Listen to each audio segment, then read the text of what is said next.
going to introduce our panelists. So firstly, I'm going to start with the top left-hand corner of my screen, and that is Jimmy Pickering. He is the Director of Communities at the Brilliant Club, a charity which supports less advantaged young people to go into university. Then I have Scarlett Timler Sheehan, who is actually our youngest panelist to ever be on one of our conferences, which is really exciting. Scarlett is a member of the Fair Education Alliance's, youth steering group, and she's very passionate about tackling inequality in education. Then my bottom left, we have Sean Lewis, and Sean Lewis is the head of parent participation at Parentkind, the network of PTA fundraisers across England, Wales, and Northern Ireland. And then we are joined by Carol Phillips, and Carol Phillips is the head of services for Kidscape, where she has worked for 5 years. And prior to that, she worked for 24 years in education as a child protection and safeguarding lead. So I'm now going to open the floor to our panelists with the opening question. And the first question we have is, why is engaging with parents and carers so important for governors? So if we start with Jimmy, if that's okay. Thanks, Olivia. Thanks for the introduction, and hi everyone. It's a real pleasure to be here today. So I think this is a really important question, and beyond the Ofsted requirements around parent voice and what's mandated, I think that really parents and carers are your local community. As a school, listening to them is vital. If your school, your ethos and your policies are going to be reflective of the community that you're based in, and I think we'd all agree that that's something that we all want to see. I'm a former governor myself of a primary school in Manchester, and that was something we were always concerned of, as being reflective of our local community. And I think schools, especially now, are the local institution really in the community, which many parents are most familiar with, and the one that even just by sending their children there, they engage with the most. We have a lack of local institutions now that people engage with.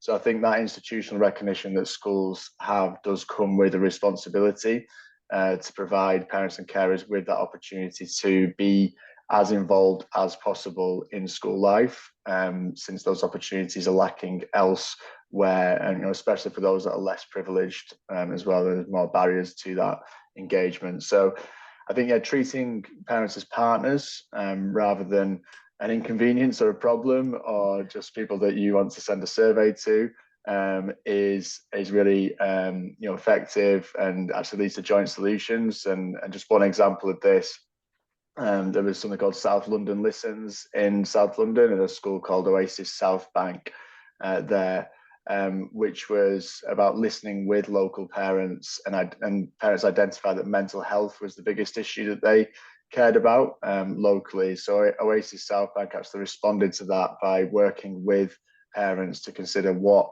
solutions to that mental health epidemic, as parents saw it, could there be. And they've established themselves as a Be Well hub, and both parents and teachers are now trained in mental health support, and actually parents feel ownership of that hub along with the school and are actively part of that solution. I think that is just a good example of the kind of engagement that we would like to see, and I think is important. Brilliant, thank you, Jimmy. I liked the phrase treating parents as partners. I thought that was definitely a wording that we can take forward. Sean, if I hand over to you for the same question, if you've got anything further that you would like to add. Thank you, Olivia, and equally thank you for inviting me today, and hello to everyone on this session. So why is engaging with parents and carers important for governors? I mean, firstly, it's important because ensuring stakeholder voices are heard is obviously a fundamental of good governance and decision making. You need to be able to hold your school to account based on knowing what your parents want and need, and then in turn you're obviously accountable to your parent body on that. It's really key to have parents buying in to your values and your vision and your priorities, and having them involved in the process of consultation and decision making. This will really help you to identify your school's strengths and the areas that you'd like to improve. having those mechanisms in place for engagement will definitely help you to meet your requirements, as I'm sure you know, but then also equally build a culture of real equality and inclusion in your parent body. Secondly, I would say that it's important because it supports the best outcomes for young people. There are lots of studies that point to the benefits of parental involvement and engagement in education and school life, and research has suggested that parent participation leads to positive impact on children's academic performance, and those have been noted by a number of different organisations and research studies, including the Social Mobility Commission, Ofsted, etc. Some have gone as far as to say that parental engagement can add 2 to 3 years to a child's education. So when we've conducted some research internally at ParentKind, we polled 6,500 teachers last year to see what they thought, and 85% agreed that parental engagement had benefits, 75% agreed that it improves outcomes for young people.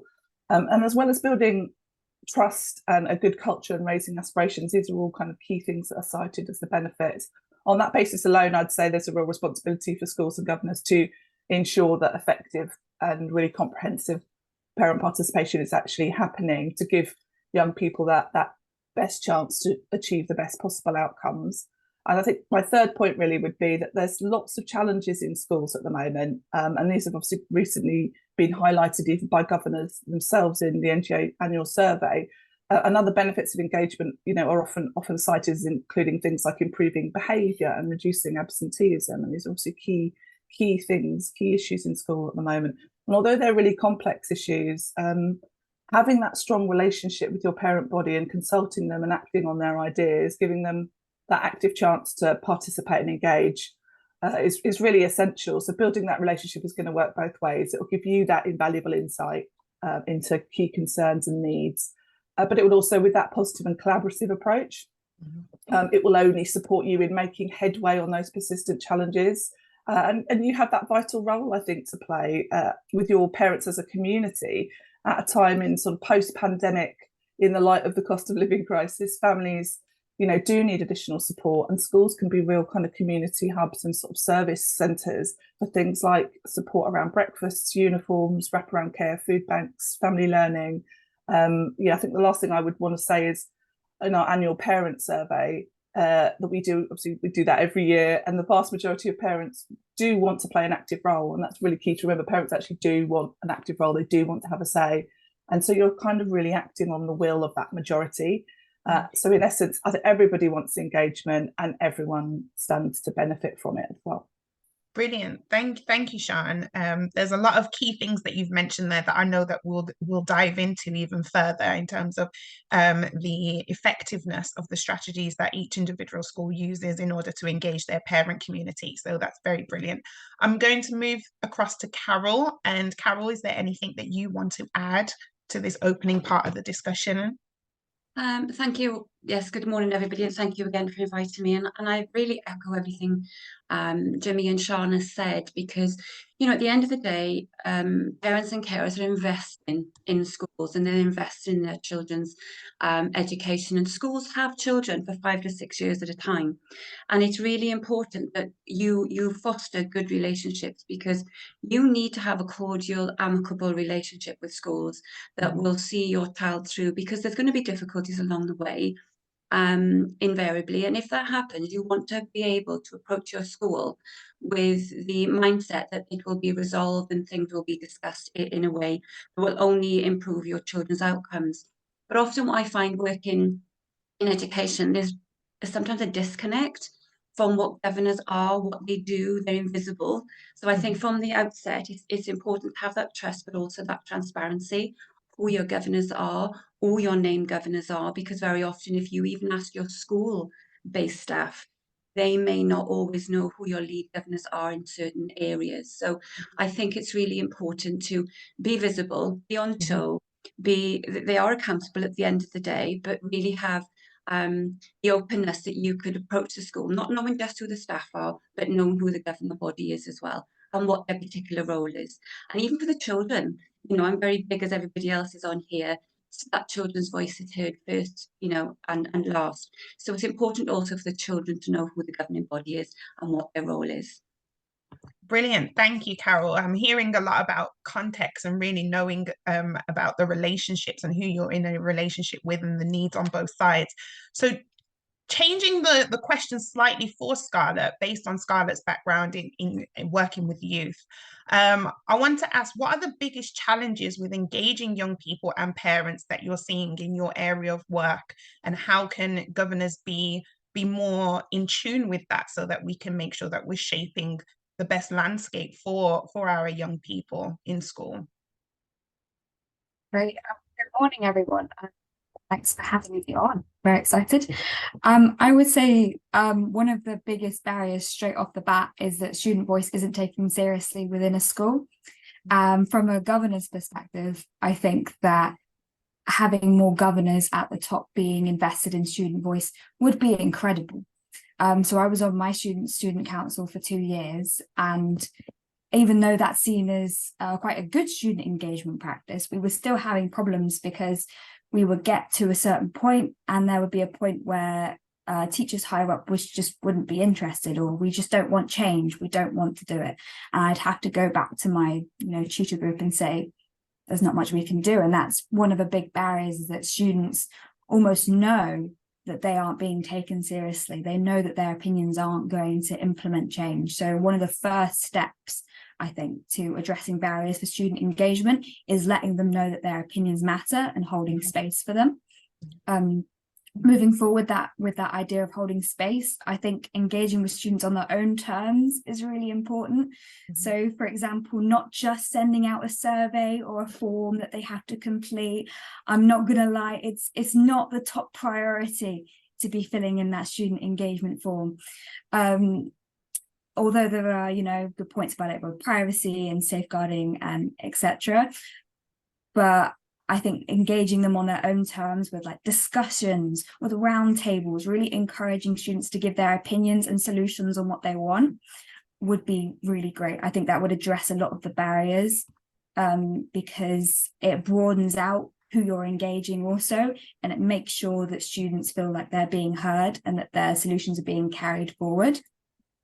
I would also say that a barrier is that when schools maybe do try with their student engagement, they sometimes cherry pick students.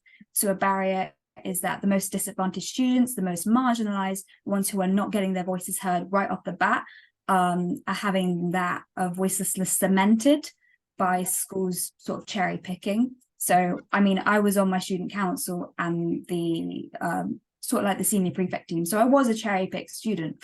And I saw that when opportunities to engage, opportunities to lead were given, they were given to a select few. And that was a real shame. I mean, not all the time, but I can see that that would happen in schools.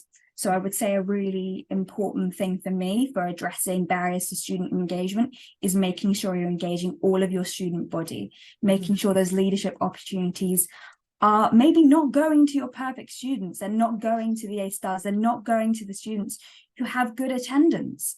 I mean, you've got to be aiming it maybe more at disadvantaged students. I mean, obviously, governors can't solve the massive inequality and attainment gap we've got in education, but I think they can really push for more student spaces to be in schools. Brilliant. Thank you, Scarlett. That actually allows me to segue nicely back to Jimmy in terms of what your points are, or what your perspective is on how to best tackle the challenges that are being faced, that young people are facing in education, and having their voices heard in a way that works for them, so that we can make sure that we're communicating in a language that they understand for them to tap into and explore. So what are your thoughts? Yeah, thanks, Olivia. So I mean, my main area of expertise is really with parents. We have parent power chapters set up across the UK at the Brilliant Club, which are mini communities of parents. We've got 10 of them set up across the UK, and we work with parents in a localized way with schools to actually listen to what parents want. And work with them to create change around educational issues. And we do involve young people in that as well. So young people come on to meetings with parents. So it's a joint family effort, but the initial focus is on the parents and carers. So that's what we do at the Brilliant Club.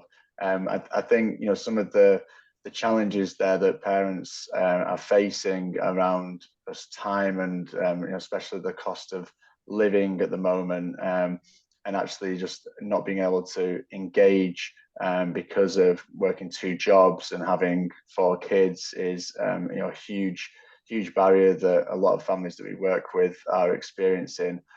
So I think flexibility really around meeting times, you know, when you actually engage parents, where you engage parents as well. So, you know, whether that is in a school, or are you better engaging parents where they're at in a community setting? Because I think another barrier is sometimes a lack of trust with schools that parents have based on their own educational experiences, perhaps, which, you know, similar for some young people as well. So I think, you know, in Fenland, for example, we have a parent group set up.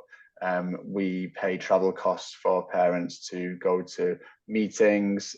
We've always got food and catering.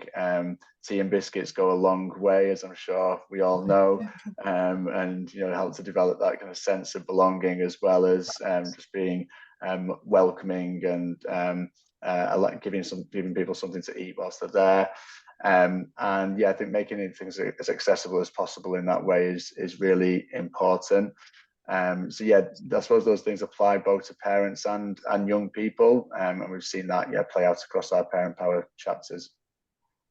Brilliant, thank you, Jimmy. I think I can take a question from the chat now, actually, which kind of allows us to make that transition from the challenges we know that are there and the solutions that we are trying to put in place in order to help governors and schools move forward. So Jenny asked, have you got any suggestions on the best ways to involve parents? And this question I'll probably direct to Sian, and thinking about things that people have already tried, like coffee mornings, and if those don't work, what alternatives do we have, especially if you have a very diverse parent community, what kind of strategies can be put in place in order to bring that involvement? So Sian, do you have any ideas?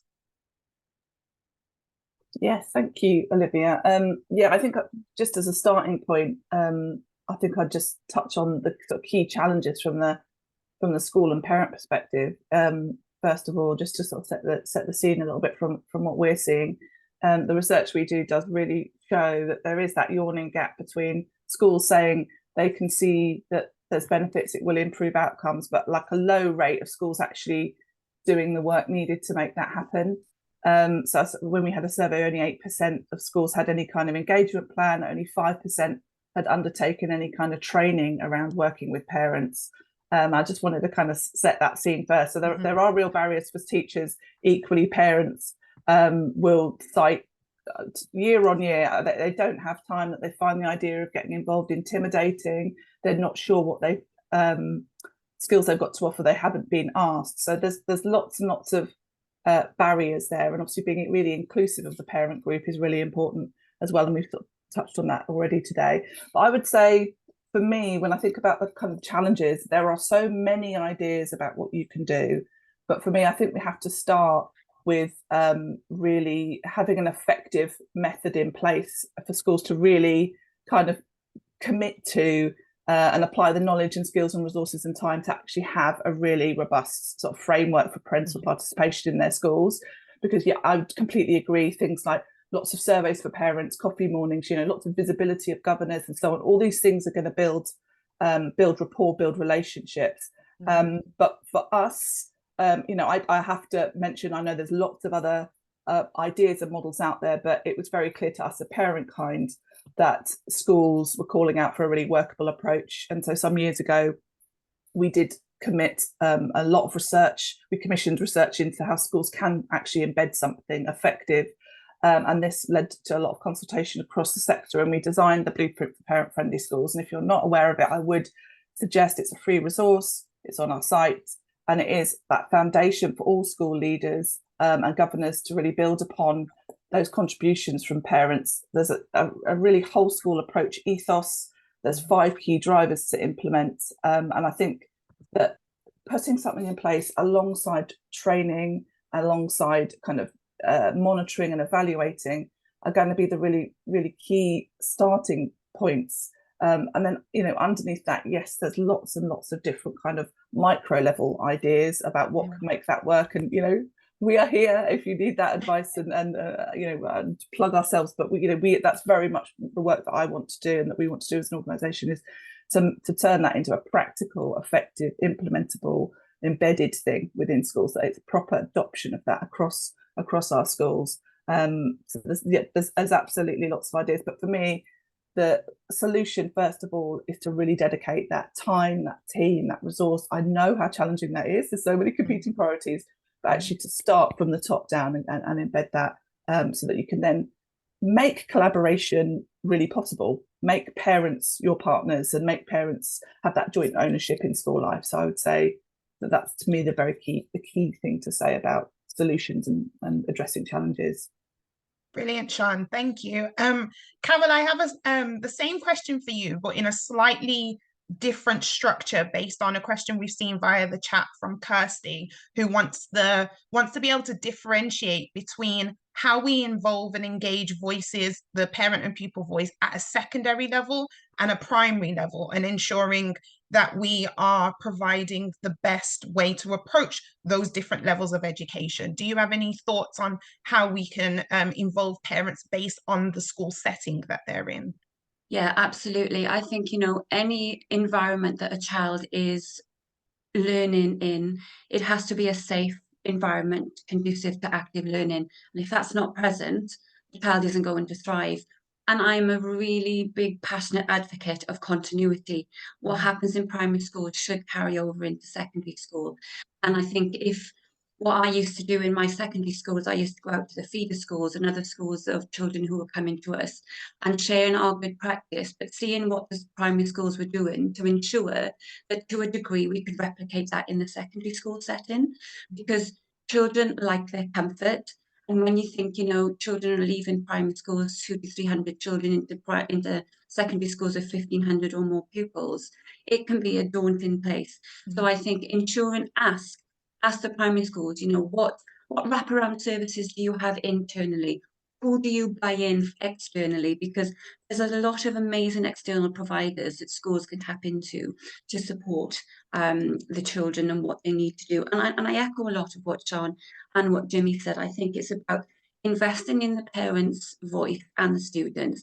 And what I used to find is, speaking from both secondary and primary school, as the question was, speaking the same language.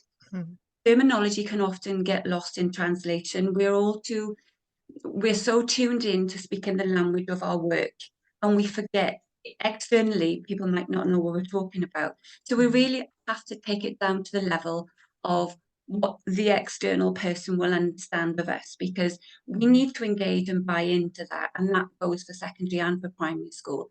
And we've also got to remember, you have parents whose experience of school themselves was not good, and they're bringing their children into an environment where they foresee issues, and they may fear that there's a replication of bad experiences, and we need to make sure we encounter that with good experiences. And my main issue would also be to say, as a positive, is having that go-to person across all levels is important. To be bounced around from person to person when you need to see somebody isn't very good to build established relationships. And I think, because I was in the same school for 18 years, I built up that really good relationship with primary schools as well. So I knew who that go-to person was, and if I didn't, I would know who to send them to. So I think it's about developing that trust within your school and having that go-to person, and being open and direct and honest, and ask, what programs do you have in school? Does this continue into the high school? Often in communities of cluster schools, they do. However, that is not the case in all situations, because I think when that continuity is broken, children have learned the terminology, it gets broken down and they have to start all over again. Likewise for the parents. So I think for me, continuity is key in ensuring sustainability of programs that schools have. Brilliant. I really appreciate that point of consistency and continuity and building on practices that are put in place at the foundation level in primary school, and ensuring that students feel like they are still comfortable whilst they're stretching their comfort zone in moving in these larger environments in secondary school, and moving across classrooms. You know, the learning delivery is different in secondary school to primary school, but we want to make sure that the growth is at a pace that works for every individual child and every individual family as well. So Scarlett, I want to come back to you and ask if there's any examples that you have come across of excellent practice of engaging the parent voice or the pupil voice in particular, knowing your background, and how we can, as governors, we need to focus on being strategic, but it's so hard when you know that there's a lot of knowledge that we have that is probably more in the operational area. So how can we, based on any examples you've seen as governors, ensure that we are engaging the pupil voice and the parent voice in a strategic way to really ensure that we are benefiting all stakeholders in a community? So first off, I would say that I don't think governors perhaps need to do as much as they think to engage students. Students, I'm not entirely sure about parents, but the students, just making that a priority when you're discussing with the teachers, when you're discussing with school leaders, say, look, I would love to hear more from the students. I would love to, because personally, I don't think I've ever spoken to a school governor before. So I think that governors saying we would love to make student voice a priority would go a long way already. In terms of practices, and making that a priority, I think will already really help. But in terms of practices, I would encourage them to be supporting student discussions. So this would be, I'm not saying governors have to run these themselves. Perhaps this is something that they ask teachers to do, or something that happens more internally, but encouraging students to get together, perhaps across year groups, and discuss what they think. I mean, building off this idea about these being a bit more secondary school focused, I completely agree. I think that young people is often seen as, you know, teenagers, right? But I think primary school students still have loads of opinions. I was doing some babysitting recently. They still have loads of opinions. I'm sure if you did a less formal version of a student council with a group of primary school students, sure, you would get some off-the-wall suggestions that perhaps you don't take forward.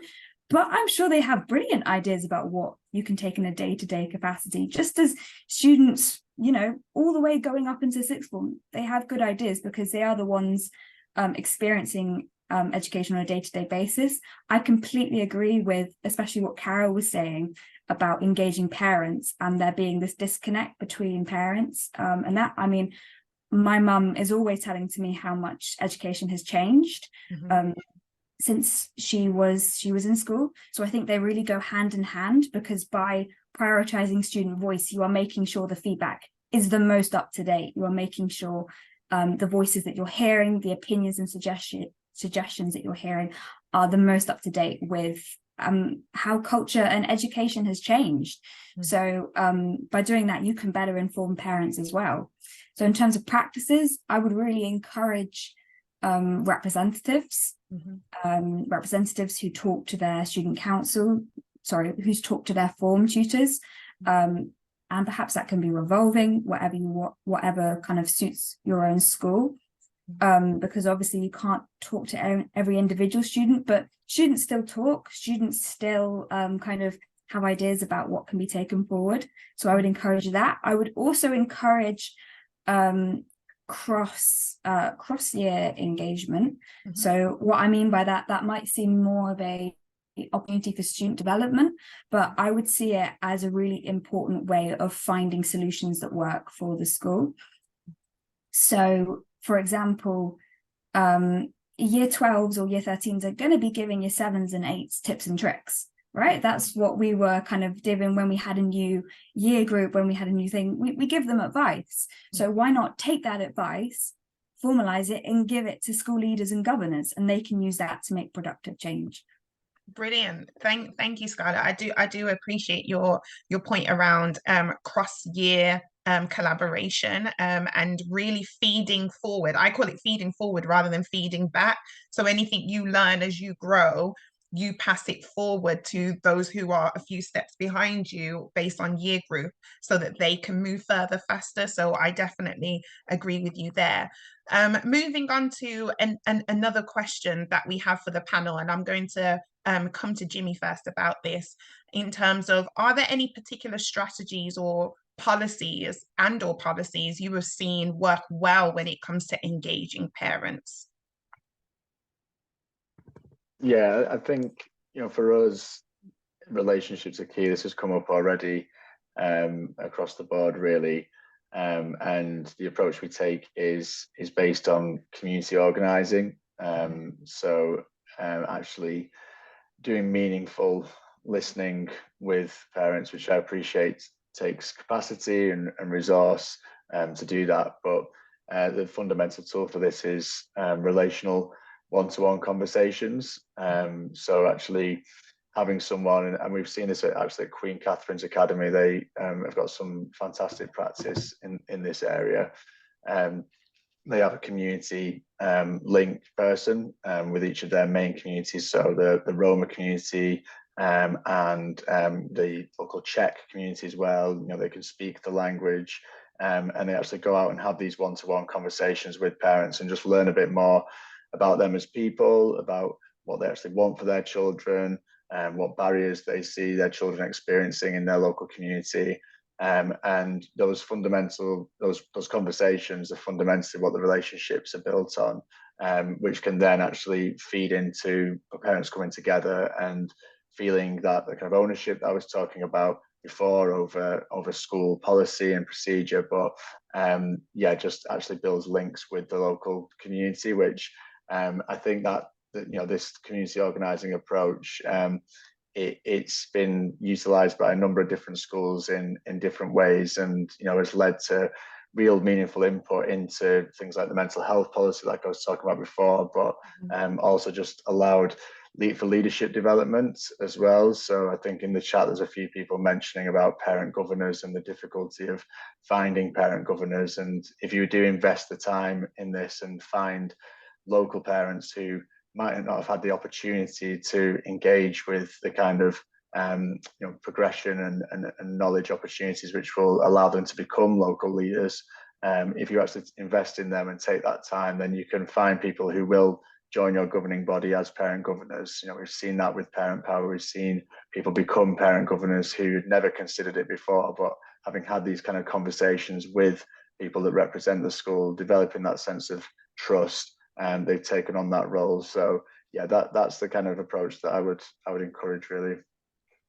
Brilliant. Thank you. Thank you, Jimmy. I'm going to pick up on a word you mentioned in terms of representing and representation and ensuring that all of our parent communities are represented, and also the pupils in our schools. So I'm going to come to Carol and ask that same question about particular strategies and policies you have seen work well with engaging parents and pupil voice, but also add a little texture to that, I guess, in terms of where we ensure that there's representation in those policies, and touching on a point that Scarlett made earlier about how education has changed over the years, over the decades, and how policies are needed to reflect that change. So is there anything that you have seen in your work where change has happened and it has worked well? Yeah, I think policies and procedures are no good if the parents and children don't understand them. There's a danger that they can be written for academics and professionals with really understanding the children and the parents we are aiming for it to impact. They don't have an understanding of it. So it's about looking at your policies. Are they fit for purpose with regards to your parents' understanding? And that's not saying that parents don't understand, but it goes back to the point I made earlier about we can talk in jargon and we can talk in terms that are just for us, but not externally. And I think what an excellent area of good practice that I've seen in a school in Wales is where the children have actually created a few minutes video about the actual policy. bringing it down to a children's level where the children would understand the key points. So the school can tease out and extract the key pertinent points relevant to that particular policy. This happened to be around anti-bullying. And they created a 3-minute video that was on their website that really drew out the key points. So you didn't have to flick through any documents or policies. And it would really be good. And what I was thinking about when Jimmy was talking, and also one of the comments that I noticed that the governors, I think it was Tony mentioned that the governors in his area, they dedicate to actually spending time with the children and talking to them. That's a really good idea, because only then do you get an essence and a feel for what's going on for the children. And for me, it's almost like flip the learning and see it from a child's perspective and say, right, how is this for you? What do we do? How does it impact you? And get that real voice, that lived experience from the opposite side, because we stand there and we deliver, but we don't know how it's being received. And I think you can only embed good policies and procedures if the understanding is there from the start. So I think, you know, making sure that your policies are fit for purpose, are understood, maybe take off your professional hat and read them all over again with a different mindset and see if they are understood, because then I think you'll engage parents.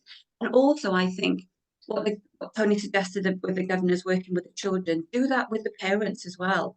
Have an open evening where there's a section set aside, meet the governors.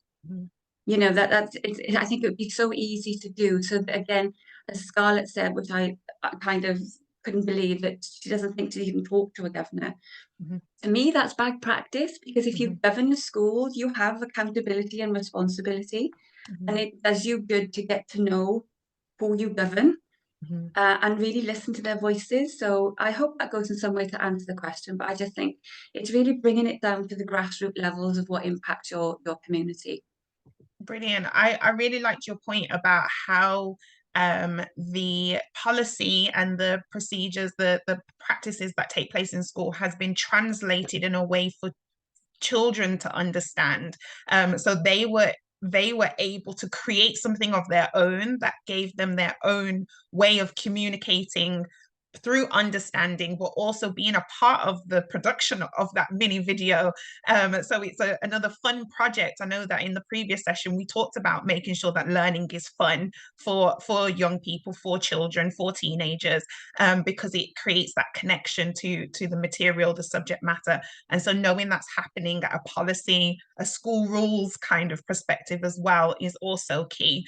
I'm going to come back to Sean with this similar question around strategies and policies, but a question from the chat that has come from Carol, who says, what are the effective strategies for governors engaging with parents whilst remaining strategic and not getting involved in the day-to-day management of the school? So as you, from your organization at Parent Kind, do you have any thoughts on that? Yeah, absolutely. So I think at a strategic level, schools, governors need to implement a framework and hold schools to account that there is a framework in place, a written plan, a parent engagement policy, a good homeschool agreement, a lead for that strategy at school and governor level, and implement training for all staff. If that's not all staff, then certainly for school leaders and government and governors. Effective is coming through from everyone, but really effective two-way communication, consultation, feedback, informing, feeding forward. I love that. I'm taking that away, Olivia. and making, as Carol just said, making it really accessible for all is really important. But what I would say is that there's a lot of work to be done. There's lots of different areas to focus on. But to governors and senior leaders, I would say if there was a little bit of a checklist, it would be to write that strategy and track it, monitor and evaluate the effectiveness of it, have that clear school lead, train staff, know your parents, have those really tailored communication methods, which could include things like a short video. You know, we've seen that work well in schools where actually a head teacher or a governor just produces a short video as a newsletter, and that gets engagement really, really quickly and easily. But you have to be seen to be encouraging views and consulting and collaborating, creating just a welcoming environment, providing that, you know, if you want parents to support you, provide the ideas and resources that mean that they are able to do that, and the opportunities to be involved in school life. That could be, you know, even as simple as just championing your PTA, ensuring that you have a parent council forum, an action group, etc. I just think there's lots of things that governors can really make sure are happening at school level to harness parent voice, and that can be, you know, making sure you've got a governor section or a hub on your school website, attending those parent forums and councils, and making sure that you're seen there, as others have said, be at the parents' evening and establish that connection and have some conversations with parents. I think there's lots and lots that can be done on a strategic level for governors to influence what happens, you know, on a sort of micro and cascading level. I think, as I said before, setting that bar, consulting widely, consider that any topic is for parent input, and then I think you will start to get that real kind of differentiated support and hear the voice of your whole parent body as well. Brilliant. I totally agree with you and understand. And there are a lot of questions in the chat talking about being strategic and versus being operational, and also ensuring that you're involved but not too involved at a governor level. And I think, Sian, you really emphasize the point in a very subtle way by using the language ensuring that things are happening. So whilst you're not directly involved in the actual execution of those practices, you are ensuring that they are happening by making sure that we have that scaffolding in place, basically having those policies and procedures in place, or even knowing that as governors we are there to provide ideas, because we can't expect our school leaders to come up with all the ideas. That's the reason why we're there, to bring a variety or a diverse spectrum of ideas to the table and say, have you considered this, or what about this, or why are we not doing that? Just to understand, not to criticize, but just understand why something may not be done here, and it could be because it's not appropriate to this particular school setting. But in the absence of that, is there something else? I want to circle back to a point that that Scarlett made earlier, and it's actually come up in the chat as well, about some students being singled out as being the case studies, the stories that are always put forward. And the question is from Michaela, I think that's how her name is pronounced, in terms of how can we make sure that the school picks the children randomly, so that you can really get a feeling of how the average student is doing, is performing, is feeling in the school. I'm coming to you, Scarlett, with regards to the young person perspective, but then maybe Carol or Sian or Jimmy can talk about ensuring that we're not singling out individual families or parents, or, you know, the parents that are always engaged, they're always turning up to the coffee mornings, they're always responding to the surveys, they're always in school. How can we ensure that we're speaking to all of our parent community, or at least making them feel like they can come in? So Scarlett, in terms of not singling out individual students, how do you think we can navigate that? Okay, so I think I'll give a general idea, then maybe a specific practice. I think in general, it's about building an inclusive culture within your school. I think Sian touched on this earlier, but having this idea that those marginalized and those disadvantaged students, they're not living in this kind of culture of shame. I mean, I know that being a student and, for example, getting bursaries and applying for financial support is already treated with an almost secrecy. I mean, for many reasons, for privacy, but it sometimes as a student can feel quite secret. And I think that kind of already sort of silences students. So I think a first off is making clear as a governor your priorities to your school leaders. Say, we are trying to build a more inclusive and a more representative view of the student voice. Here is what I would like, here is who I would like to hear from. And I would like this to happen. I think being completely clear in your intentions is really important. Because I think that's the way forward, basically saying to school leaders, here is who I want to hear from. And then making sure students are feeling uplifted rather than put on the spot, for sure. And then, but I do agree, I think it's really difficult, but I think you've got to make your intentions really clear. In terms of practices, that is what I think would be key. And then in the long term, I would say those little culture points, those little things that you can do to make your school more inclusive are going to help parents as well.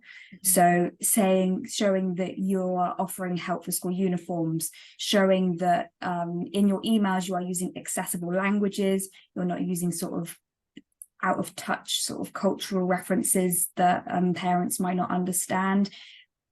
Those little things, I think, really make a difference for parents and for families and for students. So setting out your intentions clearly, I'm sure should go the mile, and then speaking to students honestly, saying, we haven't heard from you very much. We would like to, please give us your opinions, and then respecting what students say going forward. Brilliant. I particularly like the use of the word being more inclusive, seeing as though that is the campaign that we are leading into ourselves here at Governors for Schools for the next year, just to support schools and governing boards in ensuring that we are actually practicing our inclusive vision in schools, and ensuring that all students feel seen and heard, and likewise all families and those in various communities.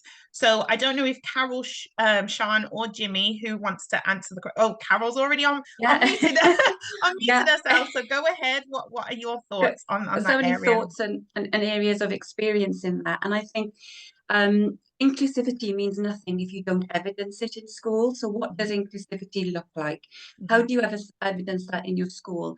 I think schools also and governors have to be really honest. How well do we do inclusivity? Do we include every single child, every single culture that's represented in our school? Because our schools are so fascinated in the cultural diversity that we have. And it's really about, how do you engage them? And that's a difficult one, as Scarlett said, but I think it's really taking a deep look at yourselves, maybe do an audit, and not just carry out inclusivity as a tick box exercise. What are you doing on the ground to make sure you include people? And it's about, if you notice, it goes back to the point where Scarlett said you cherry pick some students. And I think we have to get out of that practice of, well, this child is good at this, and this, they would be good and articulate enough to stand and say what we want them to say. It's really about, my gaze is drawn to the ones at the back of the classroom, the ones that don't speak up and don't say anything. And I'm drawn to them like a magnet, and I'll work on them, subtly over time. And what will really help engaging with the families and the children who may not be the ones that put themselves forward for whatever reason, is to have a dedicated worker within school that can work with that child. Again, it goes back to what I said about having that one-to-one contact, that go-to person, not shifting about from one person to person, because only then will you develop and understand what the key issues are preventing that family or child putting themselves forward. It could be a multitude of things. Unfortunately for children and families in this current, day and age, there's a lot of things that factor into why they won't engage. So we need to really pick it below the surface.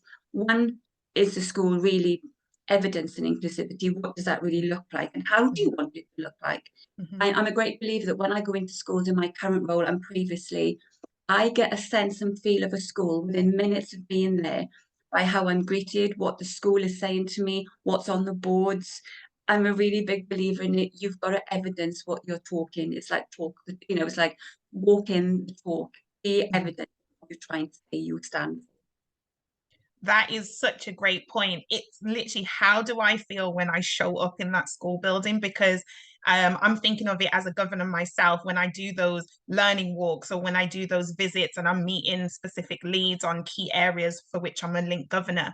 And it's how am I greeted when I'm in the school as a governor who's not here every day? Because then that will give me a sense of how students are greeted when they walk into that school every day, or parents are greeted when they come into school to either drop their children off, or when they meet in the playground, or even for parents' evenings or consultations, or picking your child up after school. It's about feeling seen, feeling heard. And I think Scarlett alluded to the culture of an environment, and ensuring that is threaded through, and every child is seen, and that that allows you to then hear their voice because you recognize that they are there. So I totally appreciate your comments there, Carol. I'm going to move into the next question, and then I'm going to ping it in Jimmy and Sean's direction to start us off in terms of how can governors assess the success of engagement strategies at the schools that they are in. So if we come to Jimmy, and then we can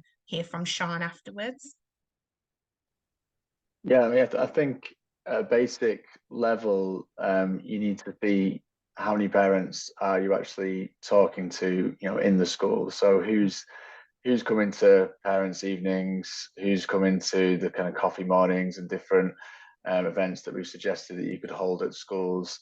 How many numbers, but also parents of which children. So as Carol was talking about before, like, are the parents of the kids at the back of the class coming to these things, or are they completely disengaged?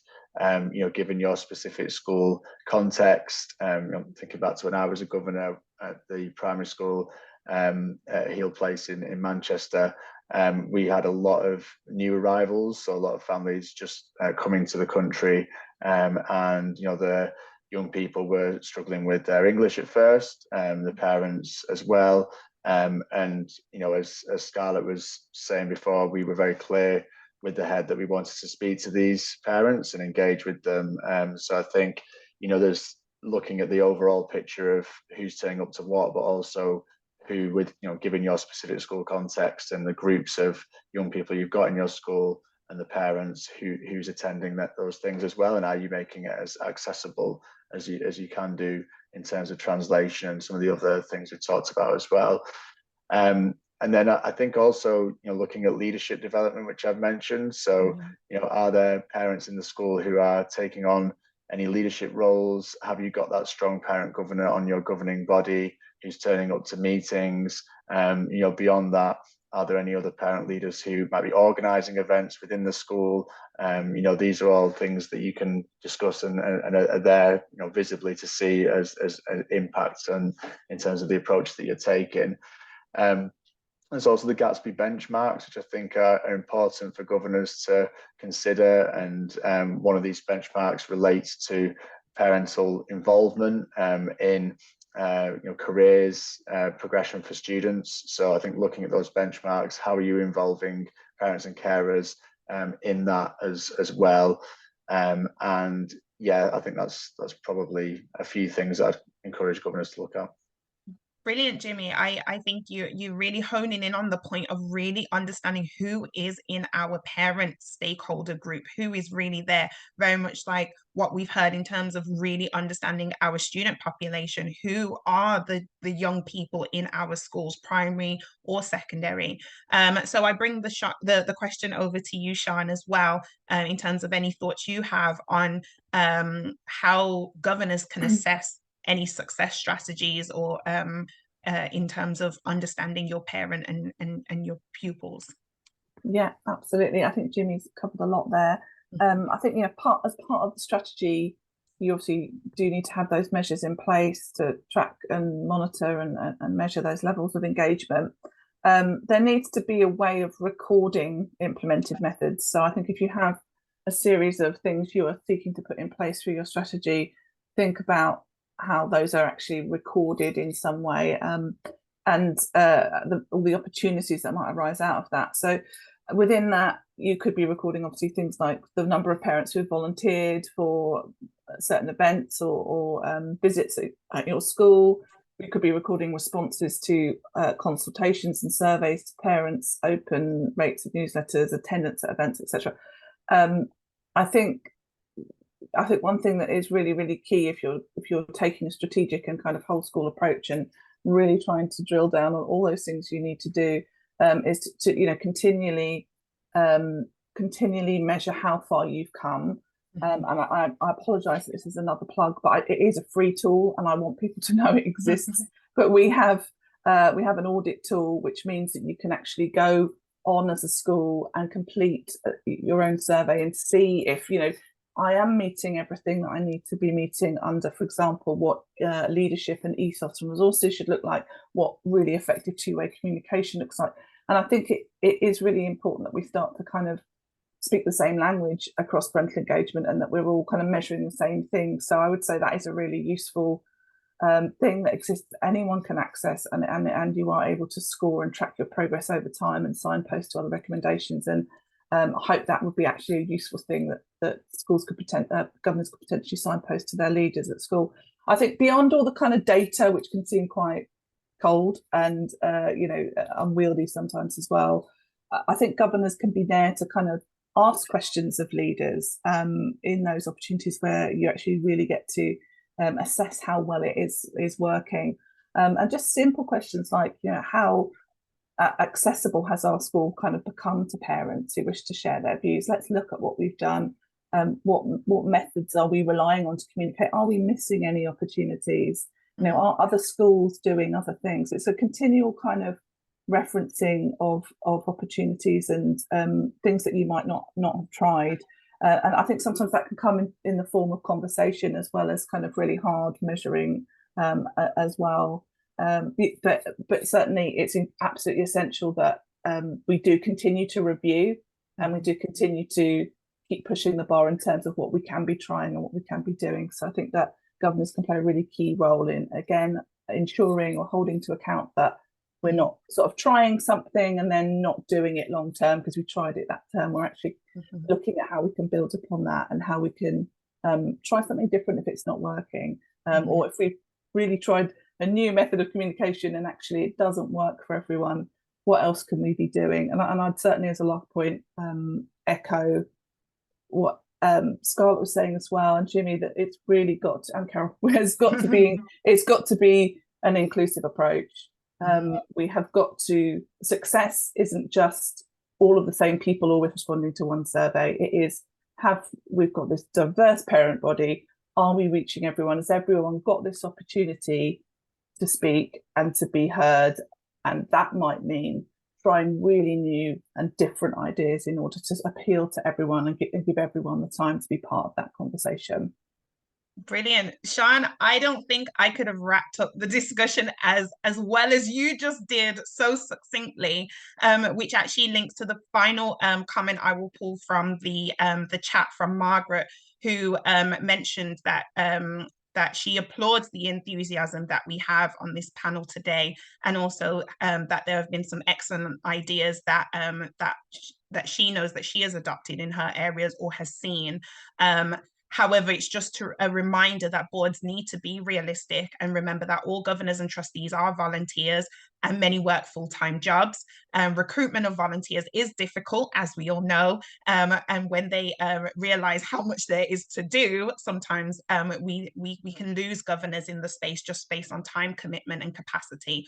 But similarly, many of our parents and carers are also working and have full-time working lives. And so it's just keeping a note of that. But I think what Sian's point is about, there are very simple things, easy things that we can drop in and also ensure that continuity, as Carol was saying earlier. So I definitely appreciate all of your knowledge and expertise that you have shared